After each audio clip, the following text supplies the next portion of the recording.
मुख्यमंत्री होईल तर हे तर दिल्ली ठरवेल.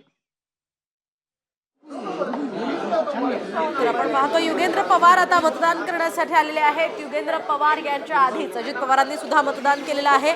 युगेंद्र पवार विरुद्ध अजित पवार, काका विरुद्ध पुतणे अशी ही लढत होतीये. निश्चितच आता मोहिनी युगेंद्र पवार तर आपला मतदानाचा हक्क बजावतील, तर दुसरीकडे अमित ठाकरे हे सुद्धा मतदान करायला निघालेले आहेत आणि त्याआधी ते देवाचं दर्शन घेत असल्याचं बघायला मिळते. युगेंद्र पवार आता मतदान करतायत, त्यामुळे आता अजित पवार यांचं सकाळचंच एक वक्तव्य अतिशय महत्त्वाचं खरं तर या ठिकाणी वाटतं.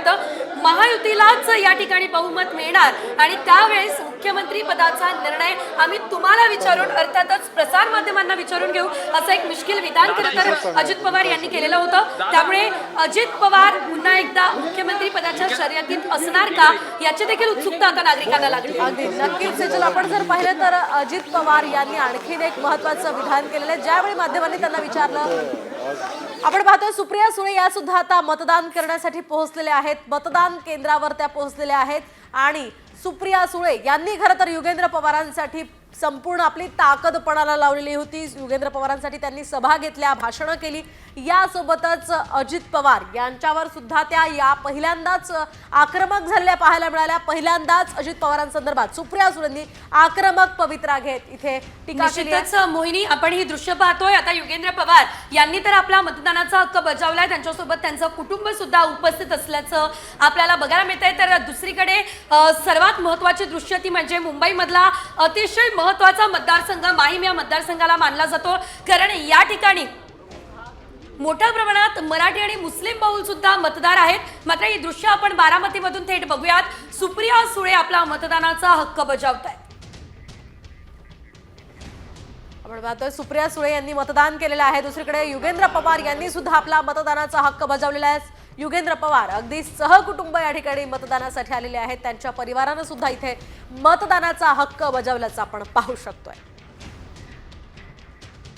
तर अजित पवार विरुद्ध युगेंद्र पवार अशी थेट लढत बारामतीमध्ये बघायला मिळणार आहे. काका विरुद्ध पुतण्या अशी लढत बघायला मिळेल. कुठेतरी एक भावनिक साध सुद्धा या लढतीच्या पार्श्वभूमीवर अजित पवार यांनी सुद्धा घातलेली होती आणि मला एक तरुण चेहरा द्यायचा होता आणि तो तरुण चेहरा युगेंद्र पवार हेच योग्य असतील अशी प्रतिक्रिया शरद पवार यांनी सुद्धा दिलेली होती.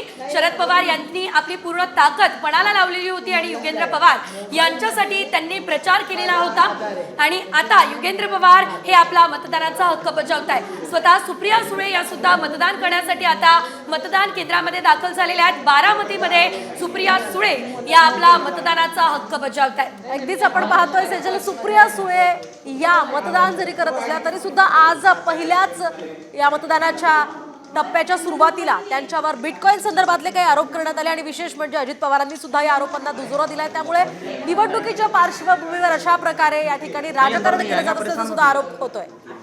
निश्चितच भाजपकडून जे काही आरोप आता सुप्रिया सुळे यांच्यावर करण्यात आलेले आहेत त्यानंतर कायदेशीर कारवाई करणार असंही सुप्रिया सुळेंनी सांगितलं.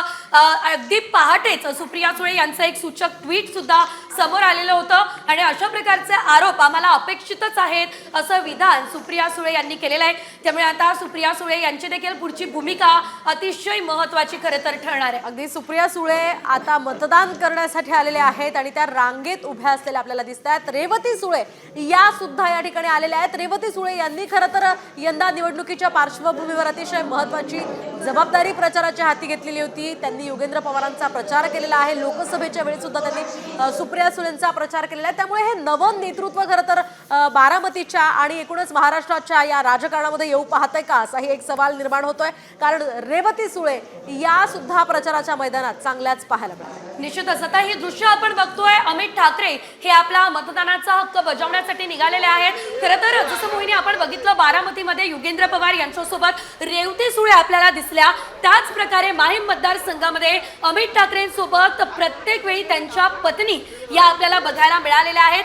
संपूर्ण मतदारसंघ त्यांनी पिंजून काढलेला आहे. घराघरात प्रत्येक मतदाराची भेट घेऊन मतदान करण्याचं आवाहन त्यांनी केलेलं आहे आणि आपले जे काही त्यांचे महत्त्वाचे मुद्दे आहेत ते सुद्धा सर्व मतदारांसमोर अमित ठाकरेंनी मांडण्याचा प्रयत्न केलाय. अगदी सेजल, आपण पाहतोय फक्त पत्नीच नाही तर त्यांच्या आई सुद्धा निवडणुकीच्या प्रचारामध्ये उतरलेल्या होत्या. आता सुप्रिया सुळे हे रांगेत उभे राहून या ठिकाणी मतदान करत आहेत. आपण सध्याची ही थेट दृश्य बारामतीमधून पाहतोय, दुसरीकडे माहीम मतदारसंघामधून पाहतोय।